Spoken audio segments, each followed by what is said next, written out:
Hey guys, welcome back to the YouTube channel. My name's Lateef, and if you are not subscribing, well, what are you doing? Hit the subscribe button, press the notifications, and anytime I push out a video, you get to follow me on my amazing journey. So look, today I'm going to speak about SPF, and I'm aware that I've already spoken about SPF before, but I feel like you can never ever talk enough about SPF. And really what I want to cover is how SPF calculations are not really favorable to Black people, as well as how SPF can be used as an amazing preemptive measure for hyperpigmentation.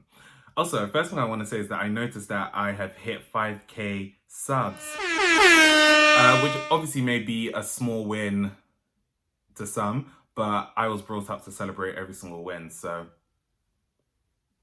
we move. But yeah, so look, let's just talk about SPF. So just to remind you guys, SPF is a theoretical calculation, and I'm going to place so much emphasis on the theoretical part.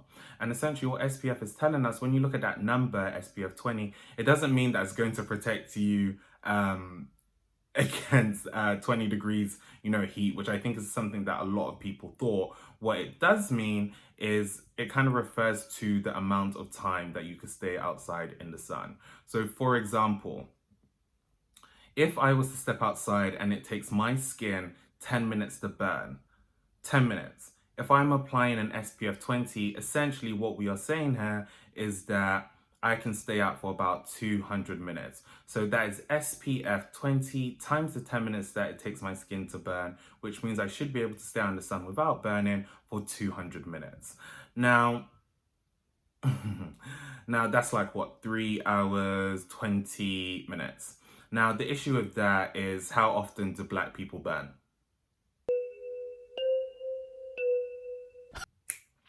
Right, and this is the issue with the calculation. Now, just to give you guys some background, most sunscreens, as well as any product, they do something called the Fitzpatrick scale. And they basically are tested using the Fitzpatrick scale. And the Fitzpatrick scale is basically a scale that looks at skin color. So it starts from type 1, which is your kind of white, fair skin, all the way to type 6, which is your, dark black skin. And essentially it's supposed to be tested against this. Now, when we look at specifically sunscreen, what they do is essentially they test it using the minimal erythrum dose to look at how much UV exposure is required to cause redness. So what they do is they normally look at the time it takes for protected skin, so skin with sunscreen, to burn under a UV light, versus skin that's unprotected by sunscreen to burn under UV light. They then divide the numbers and round it up to the closest 5. That's how you get your SPF number. Now, remember, the universal measure here is redness. Not all Black people go red. So how do you measure such? And this is why we say it's theoretical, because clearly its application in the real world is clearly, faulted. Me, for example, look, I've lived in Nigeria, 40 degrees heat. I stood out in the sun for we're talking hours without AC, without anything, and never so much has felt like, skin burn. Does that mean that I still need I don't need SPF? Of course not. But then how do I actually measure it? And that's actually probably the biggest issue. For our white counterparts, obviously, because there is a need for it, they can easily gauge, the timings and use this kind of theoretical calculation and apply it to their, real world. Now, people always say, is there a way to figure out for Black people? There's nothing that's actually set in stone. And while I do think that these calculations are not specific to us, they're not unfavorable. Obviously, we have a higher natural SPF protection, which means that while some of these sunscreens could actually be excessive, it causes us no harm to use it. I always recommend an SPF 20, and I always kind of, recommend reapplying every 2 to 3 hours, so you're good. So if you're doing that, you're fine in the grand scheme of things. But I think it's just important to note that these calculations are not to be taken literally, especially for Black people, because as I said, they're just not favorable to us. They're just not taking us into consideration. So just kind of know yourself and just know that, right? So that is the first thing that I wanted to talk about. Second thing that I wanted to kind of segue into is that SPF is so important as a preemptive measure for pigmentation. Now, a lot of people kind of doubt this, but it's been proven that UV lights, while our melanin does absorb a lot of it, and kind of gets rid of a majority of it before it can cause harm. The key words here is a majority, not all of it. And what we do find is that they can actually cause issues. It's actually well known that, whoa, I had to suppress that burp, mad.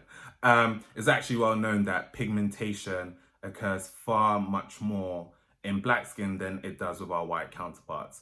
So as a result, it's extremely important that you are using sunscreen to try and act as a preemptive measure, especially knowing that your skin has a tendency to have these issues. Now, pigmentation manifests in, I guess, what's considered to be two different ways. Melasma, I think I'm saying that right. No, melasma, and dark spots. Now, melasma kind of refers to your kind of dark patches, which some people have on their hair, cheeks, stuff like that. And this can either be your epidermis, which refers to the top layer of skin, or your dermis, which is like, the kind of deeper, lower levels. Depending on which one, obviously, of course, this is different types of treatment. Obviously, for the deeper levels, you need much deeper treatment. Well, treatment that kind of penetrates your skin. For dark spots, it's somewhat similar. Now, the important thing to, kind of take away from this is that there's no definitive cure. If anyone ever told you there is a cure for hyperpigmentation, they're a liar. Because the only cure, especially when you think about something that could be triggered by sun exposure, is to get rid of the sun, basically. So as long as the sun exists, keep on using your sunscreen and kind of use it as in a way to kind of counteract that. And I think what's also really important, and this is why we say it's a good preemptive measure, is that when you start looking at treatment for pigmentation, a lot of the treatments actually increase your skin's sensitivity to the sun. So for example, pills, active ingredients like AHAs, BHAs, retinol, they actually make your skin far much more sensitive. So, one of two things happens. One, your hyperpigmentation just doesn't go away. Or two, it actually gets worse. For me personally, my dark spots, and I'm not going to be a liar and say, oh my God, I was born out of the womb and started using SPF. Obviously I didn't. But when I started to try and work to get rid of my dark spots, what I realized was that I was spending so much money on all of this skincare and nothing was happening.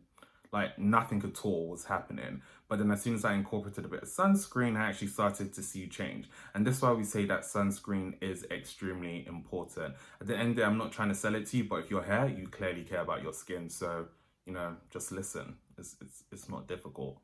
So that's that. Now, the most important thing about black skin, I guess, when it comes to SPF is finding a sunscreen that does not leave you looking like Casper the Ghost. I absolutely refuse to look like Casper. So as a result, I am forever trying to, find an SPF that leaves no white mark and it's not unnecessarily heavy on my face. Now, when you're looking at SPFs, there are two different types, right? You have physical sunscreens and chemical sunscreens. Physical sunscreens basically deflect, they sit on top of your skin and they deflect the UV lights. Now, on average, they're actually good for all skin types, although people might find them a bit too heavy. The kind of primary ingredients are titanium dioxide as well as zinc oxide, and this is kind of lies where the issue kind of lies, because those two ingredients, while they're good for, deflecting UV lights, are also the reason why you have that white cast. It's also worth noting that they are photocatalysts, meaning that as soon as they're exposed to UV lights, depending on the formulation, and if they have the correct surface coating, it can actually result in a chemical reaction which could lead to free radicals. Now, before I scare you, it's worth to note that in the EU and in the US, they have extensive rules about this, which actually make sure that you're fine, you're good, but it's just something that you should actually know and do a bit of research on yourself. Then there are chemical sunscreens, and look, chemical sunscreens are, for me, what I prefer. I think they are good for people who,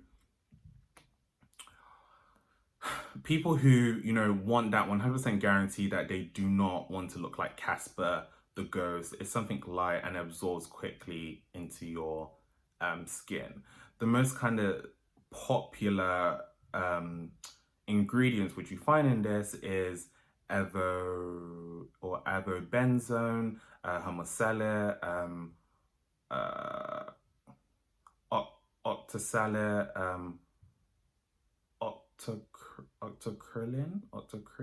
octocrene, one of those anyway.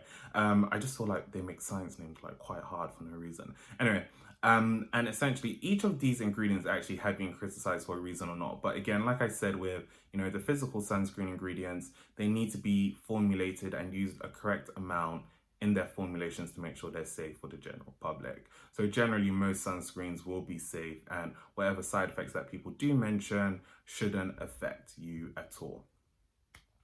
So there are two sunscreens which I've been using actually for the last month and a bit, and they've actually been amazing. No white cast, they've been absolutely brilliant. So the first one which I am going to show you, I actually record this on a different day because I'm not a madman and I'm not going to be putting on different types of SPFs in one video, is the Super Goop. Now this is the Super Goop Unseen 30 SPF.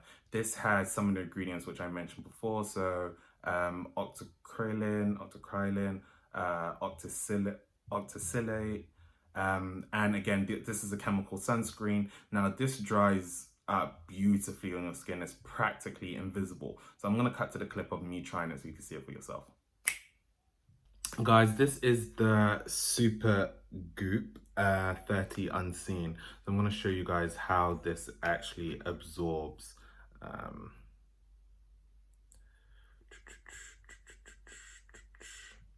So got your 2 fingers worth. And yeah, let's get it. What's really good about this one is that it's extremely light, and it dries invisibly. So already you can see that yes, my face is a bit more shinier, but it kind of lets you know exactly how it's going to dry. It's gonna dry invisibly. And that's what's great about it. It obviously looks glossy right now, but you don't need to really rub this in too much.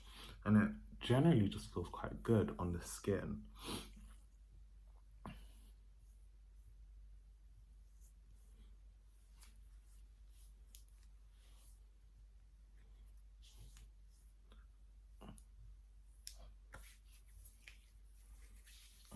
Perfect. Right, so I hope you guys enjoyed that. And as you can see, it's like quite good. I obviously live in the UK, specifically London. So when I want to get this, I order it from Cult Beauty. It is a bit expensive, I'm not gonna lie to you, but as you can see, it does what it needs to do. So that's one. The second one is actually from Keep Cool. Now I have a special part for Keep Cool because a lot of their products are extremely good for people with sensitive skin, which I do have. Now, this is the Keep Cool Sun Essence from, I actually have it right here on the floor. This is the Keep Cool Sun Essence, wrong way. Sun Essence, and this is really good. Now, the thing about this which I like is that, I guess, while it's a chemical sunscreen, it could be considered to be more on the organic side. So it uses hexyl benzoate as well as methicillin. I hope I pronounced that correctly. Again, like I said, these science names really be bugging me out. Which again are really good. And actually, just to point out, I don't think I mentioned this, chemical sunscreens actually absorb UV lights and disperse them. That's how they get rid of any bad effect, whatever. But anyway, so what's really good about this is that, like I said, amazing for sensitive skin. It has bamboo extract, which obviously has, inflammatory and healing properties, which is really, really good, especially for people who have acne. It's also good because it offers hydration, which is good for people with dry skin, but also good for people with oily skin, because as you know, hydration, especially the right amount on your skin, can also help, regulate your oil production. It has niacinamide, which is great for evening out your skin tone and brightening, as well as acetylene, which is packed with antioxidants, which kind of helps build that barrier around your skin. So this is actually lightweight, and I'm going to show you this one right now. Let me just move my stuff. I'm mad messy with it. So again, you want to use 2 fingers. Now, because I have really long fingers, I always feel like I'm putting on a lot. I also put on like a little blurb at the bottom just because my bed. Actually, I should put on a bit more. I'm going to show you guys how this absorbs into the skin. Dab. Just want to make sure you get it everywhere. Now, when I first start wiping, you guys are going to look at me and be like, oh my God, this is a lot. But it's not. So,